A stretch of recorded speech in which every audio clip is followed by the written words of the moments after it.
El ser humano es una persona 100% emocional y lo extraño es que se guíe por la razón.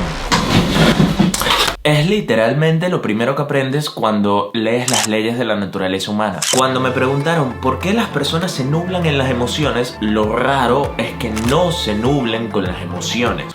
Son muy pocos quienes son realmente racionales. De hecho, Robert Greene no los enumera.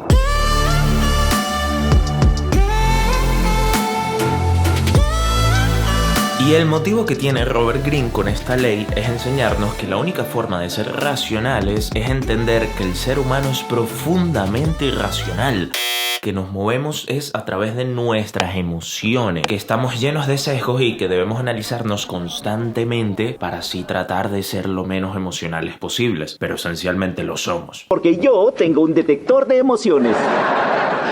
Obviamente tal cosa como un detector de emociones no existe, pero sí que tenemos ciertos sesgos que nos llevan a actuar de forma irracional que debemos conocer. Sesgo de confirmación. Tenemos una idea y para convencernos de lo racional que es nuestra idea, lo que hacemos es buscar todo tipo de evidencias hasta conseguir algo que soporte nuestra idea. Sesgo de condena. Ocurre cuando trabajamos de más para convencernos de que esa idea que tenemos es cierta, pero en realidad no hay nada que lo fundamente. Literalmente cavamos nuestra propia condena.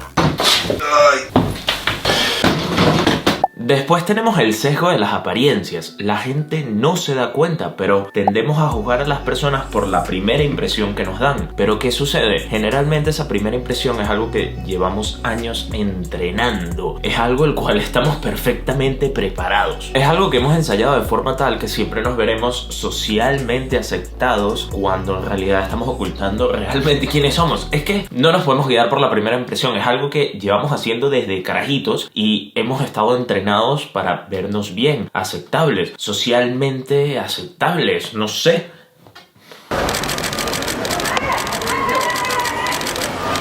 Después siempre creemos que tenemos una idea que es nuestra, pero en realidad es del grupo. Siempre decimos como, oh, hemos tenido una maravillosa idea, pero depende mucho de nuestro entorno. ¿Y qué sucede? Bueno, aparte de que el grupo nos afecta, también estar solo no se siente bien, no se siente nada bien y es normal que nos juntemos con cualquier persona que piense más o menos igual que nosotros. Ahí tenemos un sesgo de grupo. Después tenemos un sesgo de culpa. Hay que aceptar que como seres humanos nunca aprendemos de nuestros errores. Eso es mentira. A lo mucho aprendemos del error más superficial. ¿Por qué? Porque nos da miedo analizarnos a nosotros mismos. Realmente es doloroso saber por qué te equivocaste, por qué chocaste con la misma piedra tantas veces y al final nos solemos inventar excusas como, ah, fue por esto. Pero es que no analizamos a profundidad qué fue lo que pasó.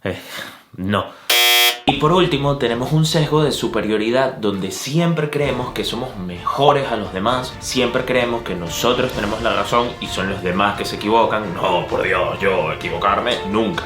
De hecho, en cada problema que tenemos siempre creemos que somos nosotros quienes tenemos la razón y son los demás que están en contra nuestra, cuando en realidad no siempre es así. Pero bueno, es un buen ejemplo de lo que es un sesgo de superioridad, de que, oh, soy el más grande y son los demás que están contra mía. ¡Utilicemos ese poder actuando todos unidos!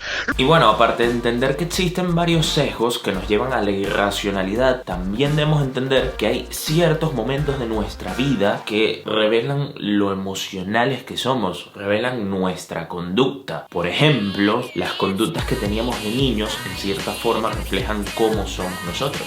¿Quién eres? Solo digamos que soy el jefe. O cuando estamos estresados también revelamos características de nosotros mismos. O por ejemplo cuando tenemos éxitos o fracasos repentinos, cuando no sé, de repente ganamos la lotería y tenemos éxito, mucho dinero y es ahí cuando aparece nuestro lado emocional. Es como, ah, sabía que íbamos a ganar. Oh, yo tengo la razón. Y es cuando solemos cometer la mayoría de las locuras. Lo mismo sucede al revés. Cuando de repente fracasamos, siempre tendemos a la negatividad, a, oh, porque a mí, revelamos ciertas conductas depresivas. A lo que quiero llegar es que los cambios bruscos en nuestra vida revelan ciertos rasgos emocionales que tenemos. Ya sea que triunfemos y nos vengamos arriba y que o que de repente hemos fracasado y nos venimos abajo y nos deprimimos. Son características que tenemos. Los cambios bruscos no son buenos. Y bueno, son básicamente esos momentos donde podemos ver nuestro lado más emocional, ya sea en nuestra niñez, cuando estemos estresados o algún altibajo que tengamos en nuestra vida. Al final nos revelan nuestro lado más emocional, nuestro lado más animal. Salto, cambio, abajo, meneo y vuelta. Y bueno, toda esta ley de la irracionalidad me ha servido para responder la pregunta de Carlos Ramírez, que me preguntó por qué nos movemos a través de nuestras emociones. Y como dije al principio, es lo normal.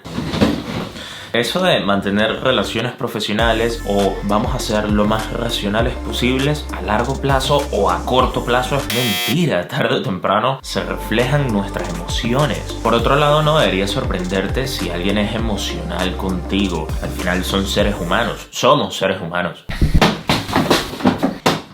Y por mucho que me digas que tú eres estoico, que eres una persona racional y que las emociones no pueden contigo, también es mentira. Image of Sirac. Al final, dentro del estoicismo, lo primero que haces es aceptar que somos seres emocionales y lo que buscamos es tratar de ser lo más racional posible. De hecho, solo hay ciertas cosas que podemos hacer para ser menos emocionales. Por ejemplo, el tratar de retrasar todo tipo de decisión que tomamos. Mientras más nos tardemos en dar una respuesta, en tomar acción, más desapego tendremos. Por lo tanto, nuestra respuesta será más racional. Lo segundo sería examinar nuestras impresiones, que de hecho es un ejercicio estoico del cual ya les he hablado antes. Un suceso siempre es igual, al final lo único que cambia es nuestra percepción de dicho suceso. Eso sí, lo más importante sobre todo es controlar esa primera impresión, ya que esa impresión suele ser la más emocional y suele ser la que menos control tenemos. Cada vez que ocurre un suceso debemos analizarnos de dónde viene esa primera impresión, qué es lo que puedo controlar, realmente qué es lo que ha ocurrido, es tan grave para que yo actúe de esa forma. Todo ese tipo de cosas son las que debemos analizar. Y lo tercero, que creo que es lo más obvio, es lo que he estado hablando a lo largo de todo este video, es que aceptes que somos seres emocionales, que nos movemos a través del odio, del amor, de las pasiones, nuestros sentimientos, nuestra codicia. Y ya, hay que aceptarlo. Y en vez de quejarnos y que, ay, ¿por qué el mundo es así? No, simplemente muéstrate como un estudiante de la naturaleza humana y te dedicas a analizar cada una de las emociones de las personas. Cosa que a largo plazo te convertirá en una persona muy empática. Y por último, se trata de conseguir un balance entre ser racionales y ser emocionales. De hecho, los griegos tenían una metáfora bastante interesante. Era la metáfora del caballo y la persona que lo cabalgaba. Al final, el caballo son nuestras emociones. Es mucha energía, el caballo es muy potente, se mueve por su cuenta, pero necesita de una persona que lo dirija, necesita de una persona que lo guíe. Al final, el caballo, que es muy emocional, si tú lo logras entrenar, va a pasar de ser un animal a ser alguien productivo. Esencialmente le vas a poder sacar provecho a ese caballo. Lo mismo son nuestras emociones. Es nuestra energía, es nuestro motor, es lo que nos impulsa y nosotros debemos ser racionales para guiar esas emociones. Pero eso de que, oh, no tengo emociones, no.